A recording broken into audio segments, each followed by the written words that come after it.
Hello and welcome everyone to another episode of Refinitiv Perspectives Live.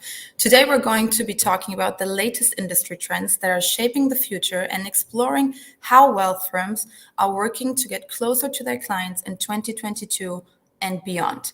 Joining me today is Dr. Bhaskar Dasgupta, Head of Market Infrastructure at Abu Dhabi Global Market, Jyoti Iyer, Founder and CEO of Xanara, and also Digital and Wealth Lead at LSEG Rex Kumaran. Welcome to everyone and thanks for joining our little show. Thank you, Shahad. Thank you. Thanks for taking the time. We have a really nice combination of experts, especially regarding this topic. So I would really like to start with the first question from our side to give our audience a little bit of an overview. So what types of investment products are really driving the wealth clients' interest, to maybe start a bit the broader picture? Maybe ladies first? Okay, I'll take that. So first of all, Shahad, thank you very much. We need to understand before we go into the products for the clients, we first need to understand the segmentation of the clients, because probably not all products that we show could suit every client in the panel here. So we first look at segmentation, we look at the geography, we look at probably the nationality, the culture, we look at the risk profiles, we look at the affordability, we look at the sophistications. There are various criteria that goes into advising or showing that kind of products. But at a broad-based range, when we look at it,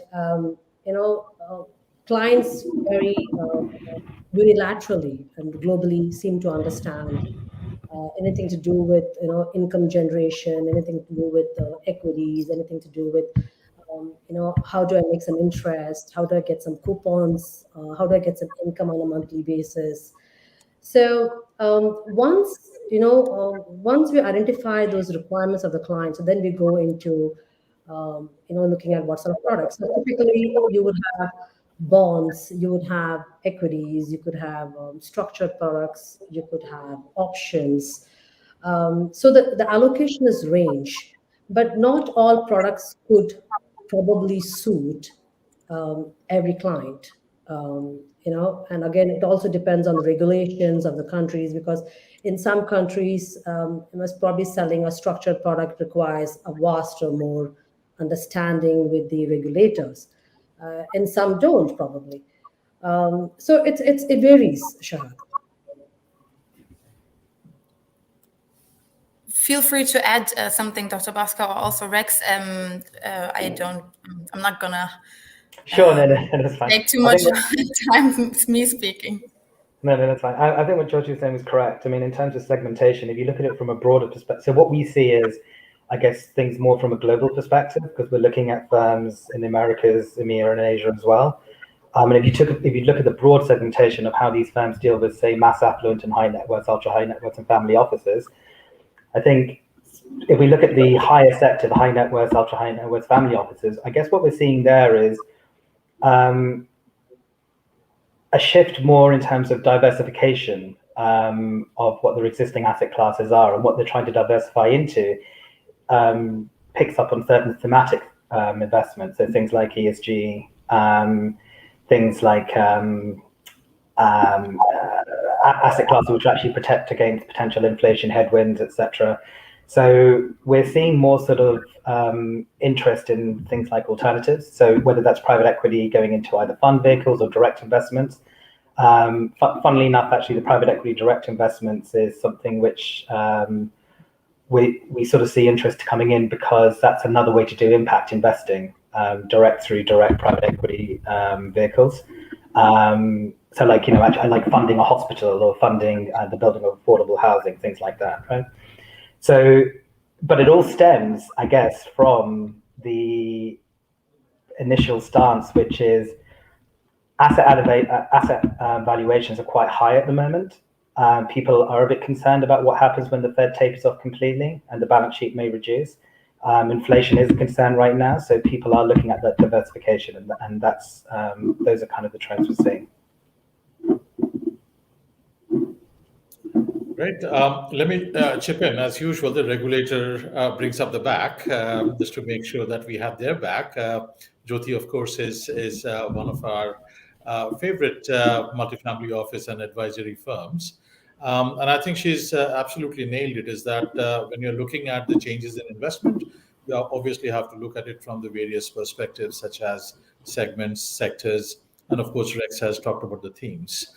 So I'm not going to repeat that. A few of the things that we are seeing from a regulatory perspective are a bit more at a meta level rather than at an individual client level, although we do see a substantial amount of private wealth being managed and regulated and registered in our jurisdiction. So a few pointers, if you will. First is there is what we are seeing as a significant shift away from real estate.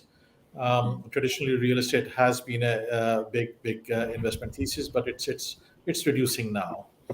The second thing, and I would like to reiterate what Rex mentioned, there is a substantial change in family wealth, and this is obviously on a high net worth and ultra high net worth piece, is to starting to go into the angels, direct startups, VCs, and PE funds.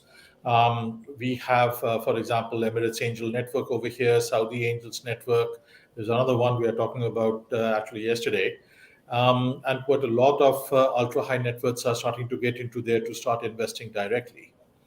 Couple of more things that are coming up with the rise in professional family offices, as I mentioned, Jyoti's firm and other places. You also have professional managers, and they are quite comfortable and experienced with structured products, as Rex mentioned and Jyoti also mentioned. So that's seeing an increase. And the final piece that I'll talk about is that there's been an absolute extraordinary rise in people wanting digital assets. So whether you're talking about tokens, whether you're talking about cryptocurrencies, there is a huge appetite, whether in the shape of tokenized funds or funds that actually invest in digital assets. So it is definitely significantly changing in terms of the appetite by the wealth management and the overall private banking space. Thanks for that. I mean, if we stick to that demand, what does the demand tell us about the product preference? I mean, you mentioned a couple of different assets, digital assets now coming more into place. What does the demand tell us about the preferences? So I would say there is definitely an age factor as well. With COVID, actually, let's put it in this way, exposing the mortality and health issues amongst the patriarchs and matriarchs, you would see that they are starting to realize that their wealth and in many cases family businesses have to be managed by professionals. So there is that shift on the age group on the top. On the digital asset side, what we are seeing is mostly the under 28s who are starting to get very heavily into this area. I mean, we are one of the largest jurisdictions for crypto and digital assets. So what my exchanges are telling me is a substantial shift. To give you an example, retail equity trading generally is done by the 30 to 60-year-old. But digital asset trading is generally done by the 18 to 25-year-old. And in terms of volumes, 5-10 times that of retail equity trading. So you are definitely seeing a generational shift, a professional shift, as well as an asset allocation shift. I also have to add here when I talk about product preferences, and like Bhaskar said here, there's a generational shift. We see in a multifamily office like ours, right? While we do continue to manage the wealth, we see a lot of shift towards the families wanting to look at the startup phases. They're looking at, and it could be various stages, right from the seed to right upward to various series. Beyond that, we also see the family themselves, right? For example, if you have a family which is into the second and third generation, right? Their focus is no more into, probably not, if you compare it to the first generation, probably not allocated more towards the plain vanilla capital markets, right? The typical bonds, equities, etc. The allocation is shifting more towards, the angels, VCs, probably also into expansion of their own businesses. They're talking about, I'm very surprised you're talking about the third generation who are in their probably the 30s or even the late 30s, talking about going IPOs. So it's a very natural shift, and we find that very intriguing because we are preparing ourselves to really sort of engage and accommodate those kind of expansive requests. So it doesn't really necessarily have to be just the plain vanilla capital markets. So the product preferences are really dynamically changing now. And of course, the ESG, etc., are part of the concept. It just comes in together, the philanthropy, etc. And if you think about the changes that are probably also needed, what changes do you think are needed to help address wealth clients and also improve their decision making within that setup that you just described? So I can sort of share some insights on this one, actually also sort of adding to the previous question. So I was at a conference last week, sort of like an EMEA private banking conference. And actually one of the things that, you're talking about what changes the demand, that was the previous question.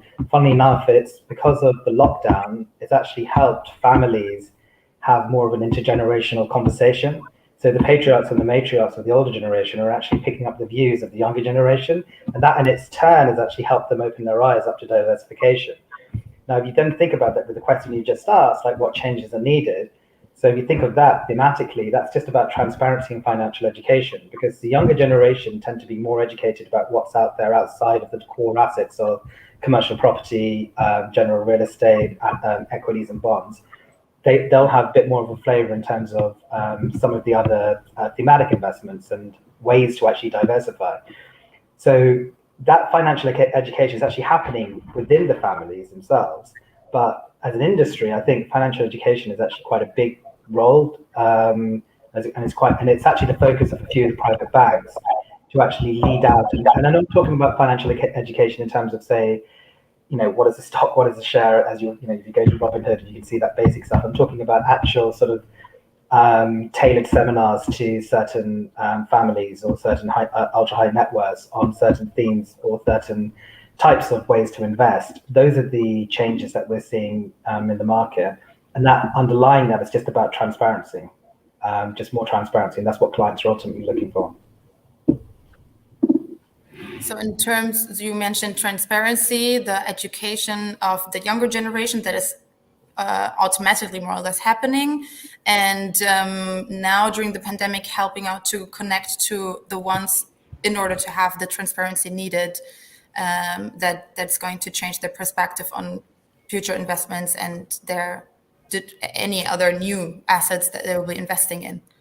Yeah, I mean, if you think of like any kind of decision maker in the older generation, it's only when they're exposed to views that they trust, or views that they views that do sort of tend to become a bit more mainstream, do they then take that shift and change themselves to think, okay, what should I invest other than real estate in Bombay, or you know what I mean? Like this is it, right? It's changing their mindset from like 50, 60 years of what traditional investing looks like to a new world, which is expanding outside. And I think to add here also, it's access to information, free flow information, and how transparent that information is. So obviously, I think the older generation were very restricted, and they were very restrictive to the information, or they're very comfortable with what they had. But the latest one, the new generations are typically looking for accessing those data and which means probably seminars or attending a lot of global forums, or probably using a lot of data through cross-border through the banking channels. So the more information they have, they're well read, well clued to what is happening across, right? And obviously, and over and above that, it's about compiling the information, and then ultimately you definitely have, it's a people's business, right? Wealth is all about people's business. At the end of the day, you still have to have a face at the end of that information to help you execute that information into a certain solution. So, and I can give you a lot of examples today, right? And for example, if I have to just simply look at a simple thing in the UAE, the new trend which is happening here about the various changes to the visas, right? The golden visas. And there is so much of information flowing around about how to, achieve that status of a golden visa, the 10-year or the 5. And there's so much of information on the portal, right? And there are so many players trying to also attract clients from various forums. But so the information is there, so the end investor is well read about it. But when it actually goes to executing it, there is a person at the end of the tunnel who's doing that execution. So the investor is so well clued that the kind of questions that comes out is that you just cannot be getting away with any under the table kind of getaway information. You know what I mean? So that's important. Thanks for that addition as well. I mean, we mentioned now several times the transparency the transference of wealth for the, let's say, millennial generations. What role is that transference playing in the ways people are choosing to invest? You mentioned a couple already, like digital assets. What role do you think does this transference play? I'll give it a shot. I was just about to say, I don't mind who starts. I'll give it a shot and riff off what Jyoti had said, but on the other end of the segmentation. So let me give you an example. Traditionally, if you look at where the investments were happening, they were obviously happening, if at all, going into the equity markets. They would bring up a broker and say, buy me X, which is fine. But for example, we have now approved quite a lot of robo-advisors. And they are very, very comfortable in letting an artificial intelligence-based model to construct model portfolios based upon their risk assessment and propose it to their clients. Now, I know that this is not for the ultra high net worth or high net worth. This is more at the mass affluent and even down to professional classes. But at the end of the day, we are talking about, this is discretionary wealth that they're talking about. Mm-hmm. And some of our wealth robo-advisors have also started to offer Bitcoin portfolios. So if you have done that, what you end up seeing is a very data-rich environment, which these young subscribers with discretionary money, very comfortable with data-led investing and letting things like artificial intelligence guide their investing behavior. Now, I don't think that's going to work out if you're talking about once you start moving into mass affluent, ultra high net worths, because they will need that personal touch at the end of the day. But it's horses for courses. I think data is becoming more and more and more important. And as I said, the family businesses or the family offices are starting to come in, and the person who's managing the family office, like Jyoti's firm, are professionals. They are very comfortable with data and data-led investment decisions. They still need to translate that with a human face to the clients, but I think it's growing pretty well. So I have worked around a couple of these robo-advisors platforms, and I find that very intriguing. I mean, because it sort of defines, right? It just helps you. For example, if I'm a mass affluent and I really don't have no access to an outfit like Xanara, because obviously we we work with the ultra high net worth segments above a certain threshold, right? But if there's a client here who has no access to a platform like ours, and he's given a robo advisor system in front of him, obviously he fits the bill, he signs off, ticks off the boxes, checklist, etc., and boom, it gives you a list of items that he can pick up and subscribe into. So I think those systems enable give you the pointers, gives the investors or the client the pointers of making a decision that this is how you need to go, but the ultimate decision still rests with the client here, right? End of the day. So, and if things go wrong there, you just, at least when you have an individual telling you, you at least can go back and there is still that personal collaboration. Here, you've just tick the box on the system and it's done up.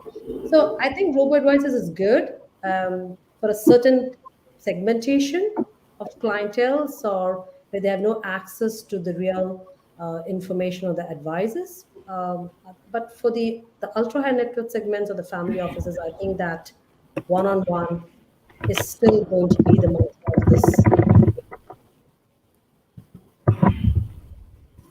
Perfect. I mean, probably we can also pick up the data point that you both now mentioned and include Rex in that conversation, because I believe you can go a bit further into detail on the point or the role that data plays in that combination.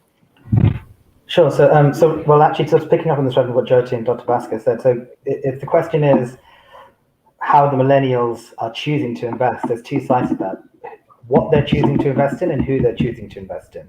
The what part is actually, as Dr. Bhaskar said, is that it's that if you're talking about the non-ultra high net worths and if millennials are playing in that mass affluent market themselves, they're doing direct investment with digital, right? So that's using digital technology, which they're used to, engaging with to transact something which is quite vanilla.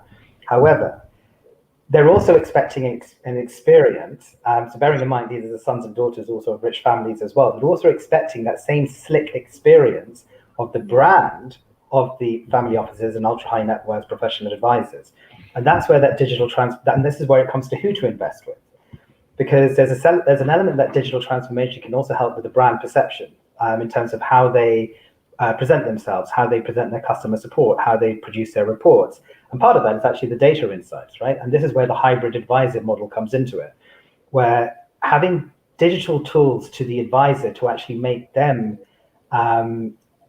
more sort of credible by sort of collating a lot of information very quickly in their hands, then makes that human being a lot more faster and efficient and more credible when they're dealing with that particular client. And data obviously plays a role in that, but it's not just raw data. It's how do you actually compress all these different data sources from like news, portfolio movements, to changes in the financial goals of the client or whatever the client's actually going through, maybe in the media or something like that. How do you bring all that in a very consolidated way so the person has it at the tip of their fingers? And then that hybrid advisor model is where we see that digital transformation being about how the family offices and professional advisors can then enhance their own brand to then determine how those millennials choose who to invest in. If that makes sense. Yeah, I mean, obviously, and that closes also the circle of what role does data play for any of you or us, let's say, and then also on the side of the client, what to bring in, which data are they using for what, and then probably in the end, this will, resolve the decision of where to invest and then also who to invest in, like you just said, or who to go with and who to take any advisory from. Yeah, I mean, in essence, if you present the client with too much information, they get lost. So they need a human being to actually filter it. But that human being also needs to be able to access that information in an efficient way as well. So they need everything in almost one dashboard that tells them everything straight away, so they have access. So data is sometimes a big misnomer. You can just you can fill a data lake with all sorts of unstructured and structured data, but if you can't make sense of it, then what meaning does it actually have? So it's It needs to be structured. Yeah, and it needs to be there needs to be actionable insight from that data for the advisor to actually make that interaction more credible and meaningful. Yeah, I think. Sorry, Bhaskar. Please go ahead. Please go ahead. Okay, so I think it's like this, right? I mean, when you're talking about showing a particular portfolio to a client, and then you're talking about all the ingredients in that portfolio, right? And every ingredient has relevant information to support on why that particular instrument is there in the portfolio, right? So you need to support it with a lot of information. Now, and that's got which we call as data or the content. Now, data is like an ocean. I could be giving you lots of numbers and statistics out there, but it's how you present it and what is relevant at that moment in time on that particular instrument is what is going to derive the result and the decision from the client. Now, if I'm going to produce a data of maybe 30 years back on something which is probably obsolete, then I don't think it's going to really make sense. So even if I'm presenting a graph to a client, right, which is for the past historical data of 10 years, the numbers really have to relate, have to collaborate with the client. So you may probably want to relate those numbers based on the age of a client today and tell him, you know what, 10 years ago, this is where you were, and this is how this company performed. Would you remember that? If you were to relate each of those numbers with what the client is doing today, then probably he can better understand and you can better sell and offer that the product or the portfolio. So I think some relation to every number has a relation to it. It's not just something that's derived. But of course, yes, we need to put all these through some systems, technologies. Yes, definitely. Some tools are required. Let me try and give a bit of a perhaps a different perspective since we are talking about data. As a regulator, we ourselves host what we call as a digital lab. Now, traditionally, all these labs or sandboxes which regulators host had companies who were coming in, obviously the banks and other financial institutions. And traditionally, you had fintechs or or technology companies who were there, and they were providing their software, which the financial institutions can evaluate. Well, last year, when we started to build the next version of this, we went out and started to talk to our advisors, our financial institutions, et cetera, saying, look, folks, I mean, we will be providing a place where technology firms can offer up their service. Is that okay? They said, yeah, that's okay. But can you please make sure that there is provision for data as well? What that basically means is that my financial institutions, my banks, my private banks, advisors, venture capital funds are actually demanding the ability to play around with data to solve business problems, such as serving up decision making, decision metrics, graphs, investment criteria, et cetera, in innovative ways to their wealth management clients. So if you go to our digital lab, you'll see about 25 to 30% of our, just a shade under 100 participants on our digital lab are actually giving data so that people can practice, evaluate, check, play around, pilot on this.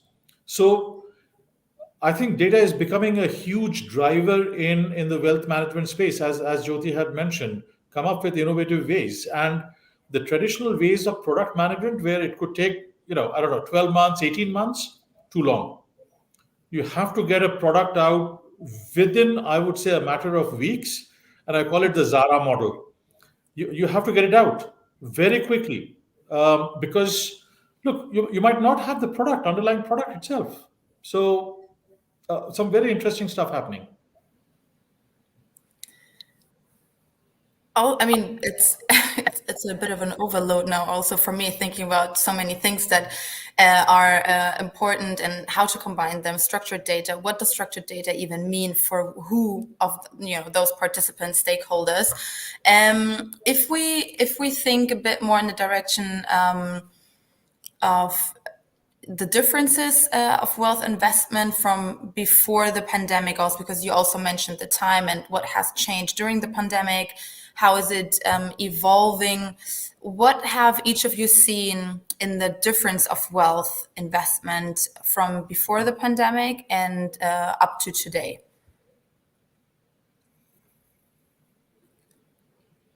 I can take that. Yeah, maybe. Yeah, I can take that. All right. I always say, right, a cowboy is a cowboy, right? Come pandemic, come tsunami, come earthquake. So if you talk of an investor who's always been the high risk, etc., and he has an appetite to remain the same even after, right? So I think with the pandemic, what has really taught a lot of us and investors, and of course us as well, based on the mindset, is that I think everyone's got I think every single investor's got affected in terms of the investment, what they've done in 2020. Yes, lots of us sat at the bench here watching markets to really recuperate and come back. Paradigm, I think there's a lot of, I think clients have been a little bit more on the back seat until the end of 2020. I wouldn't say the same thing now. They've been on the back seat, very conservative. It's a wait and watch game, trying to go into the most safe horizons or the safe zones kind of investments. And all this was happening, when we had the pandemic hitting in March 2020 until June, July. I think everybody was like, quiet and sitting quiet and playing it safe. But then come Q1 2021, everybody's back there and they're just like deep diving and probably going into the high sea again. So I have personally and professionally not seen much, because people want to basically capture all the losses that they made last year. They want to really start moving fast track to get it back. And if you notice this year, I mean, as a portfolio manager and as a wealth advisor, until I would say February 2020, we were a high allocation onto say fixed income or bonds, and we were almost very low on the equities. The entire pattern changed Q3, Q4, and now where the equity is on a high composition, because there's nothing on the fixed income space today. So people want to fast track their growth, want to fast track their capital raising, want to fast track their yield generation. So they're out there, getting into investing into private equities, getting into equity markets, getting into doing options, getting into various things which can really put them up the league. So I have professionally not seen any major impact now, because I think clients are always going to go back for the kill.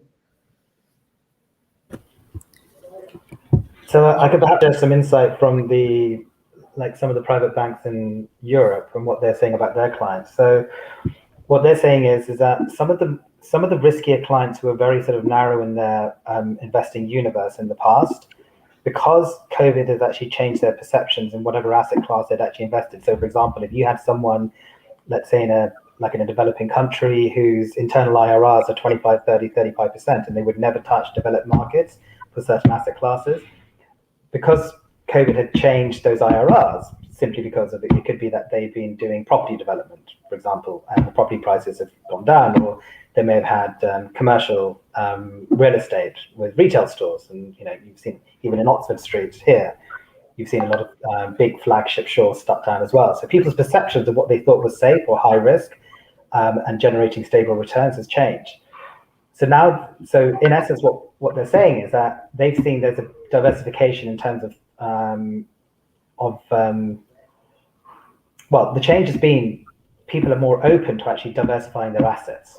That's what the change is. They're more open to what you're talking, which I guess is also playing to what Jyoti's saying as well, trying to sort of like find other ways to actually catch up with revenue, catch up with wealth growth. But is that change in perception of people who used to be quite sticky with one way or one thought of only investing? COVID has actually changed their perceptions of actually thinking beyond just, say, investing in hotels or investing in retail stores or investing in certain sectors they're already familiar with. So that's been one change we've seen. Maybe again, as the regulator, we tend to have a slightly different perspective on this. And one of the things that we haven't talked about, perhaps in terms of the shift, is the focus on the quality and the risk perception of the provider of wealth management services. So let me give you, for example, a couple of things. We here have got a, let's say, brokerage proposition, and traditionally it wasn't taken up that much. Why? Because ADGM's brokerage leverage ratios are aligned to European standards. So that basically means the leverage ratio, for example, on retail is just 1:1. And you can go to some places and you can literally get 1:1,000. So I wouldn't have traditionally expected pre-COVID for that situation to change. But we have had a rush of applications for people to actually register as broker dealers, obviously, who are executing orders for either hedge funds or ultra high net worth or high net worth individuals. And they are very, very comfortable with rather rigorous standards that we have got. And the reason why they're coming in is that they recognize that COVID actually showed that you need to have partners who are substantial, who are let's say not fly by night. They are good. If something else goes bump in the night, these providers can stand up. So I would say that there is definitely a shakeout in the wider market and a flight to quality to people who are well regulated, highly regulated. They can take care of their data, as in sort of data protection, and that shift is definitely happening. Thank you so much for adding also your thoughts.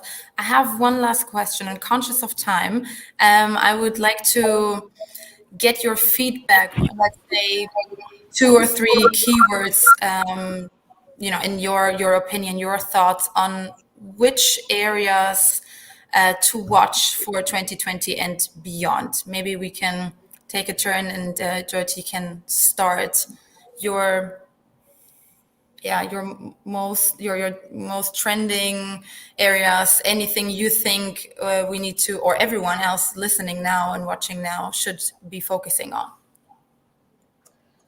Are you asking me from an investment perspective, or asking for me from an overall? Whatever you want to give advice on, probably, but in general, yes, your thoughts around the areas to watch. It's more the bigger picture, probably, but any opinion from an expert will probably be super helpful for anyone listening in. The trends, maybe.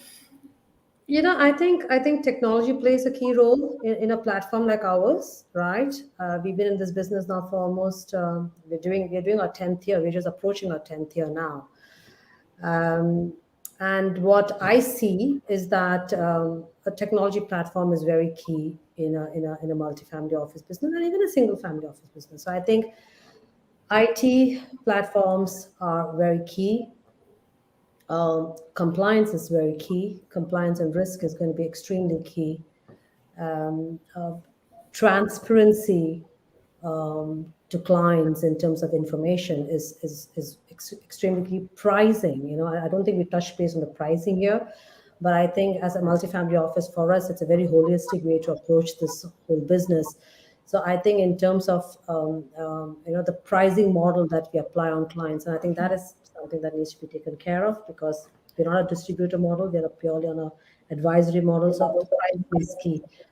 And I think globally, clients will continue to they're more open. So I think we recommend clients to stay open, be very dynamic, When we see clients coming back to ask for traditional product ideas, we have to tell them, and we have to shy away and tell them that, listen, you're going to go for the traditional ideas. This is what you're going to achieve. So we actually encourage clients to be more open, more geographically wider perspective across the globe, and we tell them that. And I think these are some of the. Do you see trends coming up, or anything that you would say that will be something we will be working on definitely much more next year? Any trend that you see coming up, in your opinion? Well, we've been pushed a lot towards two asset classes now. Crypto is one. Yes, we've been seeing a lot of push. And we don't advise on it, because we're trying to still build up the talent, and we're also trying to still understand that asset class. So crypto is definitely one, and I'm sure Bhaskar is going to give me a big lecture on this later. And we're also looking a lot on the ESG space, and I think these are the two spaces that we see patterns that's really will take a lot of traction. Perfect. Maybe Dr. Bhaskar, you can directly dive into the crypto subject. Will that be your key trend that you're seeing? Hugely. Look, I mean, there are quite a lot of jurisdictions which are not comfortable with crypto. We are very comfortable with crypto. And that kind of trading, you can't just legislate against latent demand. Otherwise, laws against murder would have stopped murder for a long time. If only passing laws changed human behavior. So I'm definitely seeing a huge rise in crypto and related aspects, but it needs to be properly regulated. But let me just add and close this by talking about how we are starting to see the change and in trends. Investment decisions are definitely starting to get guided very heavily by ESG factors. Now, let me give you my personal example. This year, I had to take two real estate decisions. One, as Rex mentioned, a property in India, whether to buy or not, a property here in Abu Dhabi, and a vehicle for my youngest cost center in London. She insisted that she wanted to have either an electric or a hybrid car. Fine, what she wants, she gets. But then I had two real estate decisions, one to buy a place for my parents in South Bombay. And I didn't, because I'm concerned about rising sea levels. But on the other hand, I did buy a property here in Abu Dhabi, because I was more comfortable with the ability of the authorities and the G part of ESG to handle climate change. This is just an example, and I know an example, a data point doesn't make a trend, but we are seeing this behavior quite wider. The investment portfolios that are being taken up, pretty much every fund has got ESG in some shape or form. Their investment decisions are changing, and this trend is actually going to accelerate hugely. It will make quite a lot of changes. Thank you. Your turn, Rex. Yeah, so I'll be very brief. I think for 2022, well, at least if we're talking about sort of Americas and Europe, inflation is the main concern for a lot of people's portfolios. Picking up what Jyoti and Dr. Bhaskar said, sustainability goals are very important, I think, in terms of asset allocation. So not just like negative screening, but positive screening, and also then direct investments with impact investing. And then finally, I'd say for wealth management firms, cost pressure is going to be their theme, just because wages are rising. So I think there's going to be a lot more consolidation in the industry. You're already seeing that in Americas and Europe as well. So that consolidation theme is also going to play as well. Interestingly, to be controversial, I don't think crypto for the ultra high net worth and the high net worth has the same motivations for investing as the mass affluent generation. I think the mass affluent are chasing a trend which not many people can understand. There's a bunch of quants that have tried to sort of back test it based on a risk on risk off model, and they still can't figure out whether it's one thing that actually is correlated, basically whether it gives you diversification risk against, say, a risk on or risk off environment. So, but what we are seeing though is crypto is being talked about as a safe, almost as another way. it's almost like if you have physical gold, the reason why family offices and ultra high net worth invest in physical gold is not because it yields a return. It's because it's another way that if everything went to pot and they didn't have anything else, at least that's an asset they can liquidate. And the same thing with crypto. It's another asset they can liquidate. But what makes a digital currency easier to liquidate is that you can be anywhere in the world and transfer it into cash. That's where we're seeing it's a different type of investment mode. Thank you so much for your insight. Thanks everyone for your opinion and for taking the time. We've extended it a little bit, but I'm very happy that we had this conversation. I'm sure we will have a lot of questions from the audience. We will catch up on those also. But so far, thanks for joining that episode and thanks for taking the time again. Thank you very much for inviting. Thank you. Thank you very much. Thanks, everyone.